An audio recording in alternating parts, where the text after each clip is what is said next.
Hey everyone, welcome to Hubbard's Journey. Today we are diving into a full review of Cabin B728 on the beautiful Royal Princess. If you're curious about what a balcony stateroom on the Baja Deck is really like, you've come to the right place.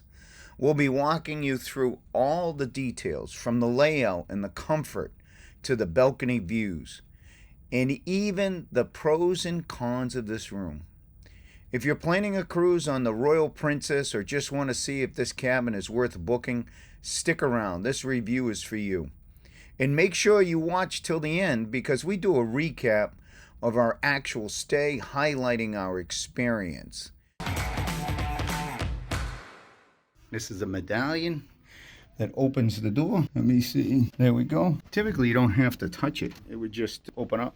B728. So the first thing you do is you come in, you see the balcony. To the left, you've got the storage up above, ample coat hangers, all the same size, same condition. And we've got one robe. There should be two robes here, but you know, in time. Oh, there's a safe and more storage in the cubbies. The lighting is not the greatest, and you get two princess bags. Let's go into the bathroom. The bathroom, keep in mind, everybody, there's a step up. You come into the bathroom. Nice sink, mirror. Keep in mind, at the end of our video, we do a complete review of our stay. Like, what kinds of things do we notice about the room? Noises, ship noises, rocking, you name it. So this cord here, if you're drying a bathing suit, goes right across over to here, and you would hang clothes that are wet that you want to dry overnight. But this is nice. It's got a wand for a shower, which is nice. I like the wands. And we have shower gel and shampoo and conditioner. Okay, what do we have for plugs? We've got 120, basically for a shaver. And we got storage down below. All right, so we come in here. We've got the temperature control. Blue is cold, red is hot. We've got our bed, queen size bed. We got switches for the lamps. The first one is that overhead light. This controls the lights over the bed. And this here controls the lamp. And we've got storage down below. Very dark. Let's see. Nice. It's a nice decor. It is a balcony. So we have a refrigerator. Let's see if we open the door. Got a nice refrigerator. That's nice. That comes in handy sometimes. Two glasses, a mirror, another mirror, same thing here.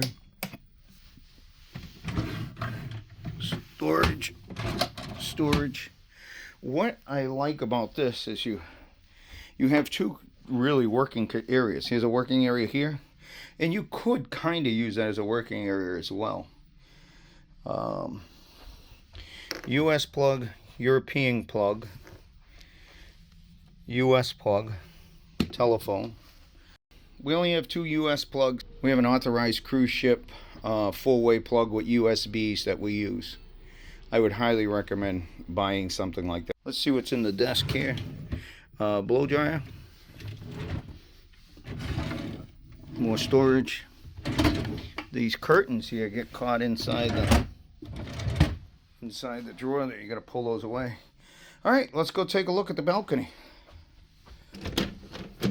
Unlock it just like that. So this is locked. You got to bring it all the way up to unlock it and pull it up. Well, I was a little aggressive there, wasn't I? So there is a step up. Be careful with that.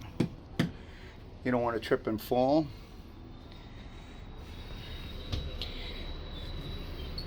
That's the front of the ship. That's the back of the ship. We are in the very back of the ship. We're only 1, 2, 3 cabins away from the back of the ship.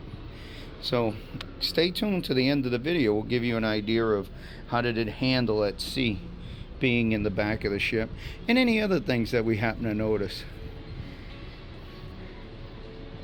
Vancouver, Canada cruise port. Nice cruise port, real nice cruise port. Let's just do one more thing I need to go over with everybody that I do these cruise ship cabin reviews is your emergency information. Your muster station is H. It's on deck 7, near the Vista Lounge, and this is where we're located. And our emergency exit, we can either go towards the back of the ship and run across, or we can come straight out and go right down the stairs.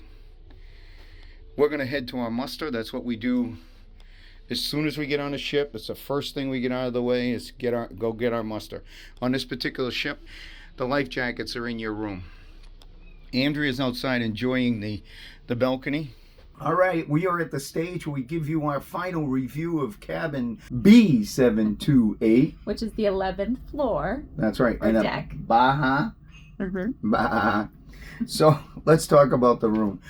I personally love the location of the room. We're only, 3 cabins from the back of the ship. The third cabin would be the back of the ship. So we're only 2 cabins from the back of the ship. We are. We're very close to the end of the ship.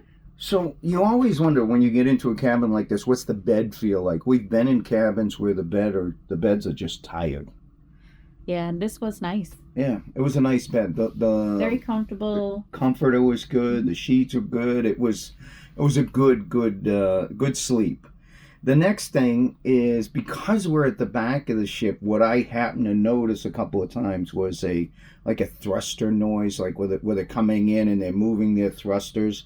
You could hear that. More or less feel the vibration a little bit, yeah, right? You definitely could feel the vibration. Yeah. Did it bother us? No. No, it really didn't bother us. But you could, if you're sensitive to noise, it might bother you. Being on the back of the ship, they usually say that you're going to get more pitch and roll because you're in the back of the ship. We didn't run into that because the seas were calm. I was going to say the seas were really calm. The seas were calm. We had really nice weather. Our whole journey. So it was foggy, though. Quite a bit of our journey leaving Vancouver down to San Francisco. I guess we should go into that fogginess. It was extremely foggy. It was so dense you could probably only see 10 feet away. And we had an emergency medical evacuation, where a helicopter came on the ship, well, not on the ship, hung out and dropped a line, we're assuming. We've experienced emergency medical evacuations in the past. We've actually gone up to the deck and looked and videoed. They really had this on complete lockdown from deck 8, was it, or deck 9? Deck 9 all the way up to the top. Anyone that had a balcony had to evacuate their room. The room stewards were really great. All of them pulled together. They went into each room, pulled your deck furniture back into your room because we're on the back of the ship. Yeah, we're in the back of the ship. So everyone around us got evacuated. It didn't take maybe an hour to an hour and a half in total. So it just gave us some time to go about and do some other things. But all the outside decks at that point were closed, so you couldn't go outside at all. And because we were on the back, like she said, because we were on the back of the ship, all the cabins, everybody had to come out of their cabin and everything had to come off the balcony. So that was interesting. They did an amazing job keeping it pretty tight knit on how the evacuation was going, because we couldn't get on any deck to look outside to see it or video it. They said it was successful, which they typically are, but we did not get to see it this time. Yeah. Okay, moving on. I'm moving on.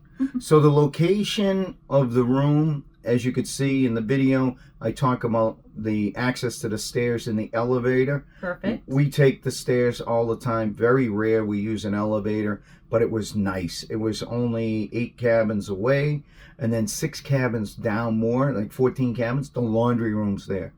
Really not that big deal for her because I do all the laundry. But so it was a big deal for me. You did do the laundry. What do you mean did? I always do. So let's talk about our cabin steward. Oh my gosh. We've had lots of cabin stewards before, and I have to say, Teku, you were amazing. Thank you so much for your bright smile and positive attitude, and as Michael says, ninja He's abilities. a ninja. He's like a ninja. He just comes in, gets out. You don't even know he was here, and the place is freaking sparkling clean. And Yes. I mean, he literally put all our shoes in place. I'm like, what the hell? This guy's unbelievable. Yeah, he was really great. And I will say, even a little bit of a courtesy. We had a very late delay getting out in San Francisco because we had to go through immigration face to face. And so it took a lot longer than expected. So we stayed in our cabin, and it was just after noontime. And he called us and asked if we wanted to have our room cleaned. And we were still working. So we said, no, we'd wait till it's later because he was going on his break. But he at least offered that courtesy of calling before he left, which was amazing. It was really great. He's top shelf. If you have the opportunity, if you happen to be in his cabin, he happens to be on the Royal Princess, you really lucked out with him as a cabin steward on the Baja Deck. Yeah. So all right. Thank you, Taku. Yes, thank you, Taku. All right, so the next thing is the layout of the room. What did you think of the layout? Well, I really like the layout quite a bit. The desk area, it seems pretty open and nice, right next to the window. The opposite, having the drink station as well as a side table was great for in the morning, having the ability to get our breakfast and things like. We just had plenty of workspace or desk space. Absolutely. I love the working space. Next thing is the bathroom. Yes. Any issues in the bathroom? No. I thought everything in the bathroom was great. I think it was unbelievable. If you wanted hot water, you got hot water. It was hot. If you wanted cold water, you got cold water too. So, I mean, that was pretty awesome where you can get the temperature you wanted. It was awesome. Sometimes we've had situations where we would be in a shower and we'd have hot water and it would go cold, or just the opposite. We've experienced both. We didn't experience that on this cabin or this journey.